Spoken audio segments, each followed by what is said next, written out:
شخص نماز نہیں پڑھتا اس کو کبھی خیال بھی نہیں آئے گا، لیکن ایک شخص نماز پڑھے اس کو کبھی وضو کا خیال آئے گا، کبھی نماز کا خیال آئے گا، کبھی رکعت کی فکر ہوگی، کہیں میں نے ایک پڑھی ہے کہ دو پڑھی ہیں، میرا وضو رہا ہے یا ٹوٹ گیا ہے۔ اس کی وجہ کیا ہے کہ یہ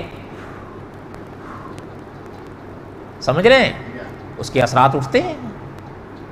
بلکہ بعض اکابر نے لکھا ہے کہ جس طرح ایک سوئی جسم میں داخل کی جائے اور اس کے ذریعے مواد یا دوا جسم میں داخل کی جاتی ہے، اس طرح یہ چونچ داخل کر کے وہ وسوسے ڈالتا ہے۔ علماء نے لکھا ہے ان تمام وساوس کے سرور کونین صلی اللہ علیہ وسلم نے بڑا آسان علاج تجویز فرمایا۔ وہ کیا ہے؟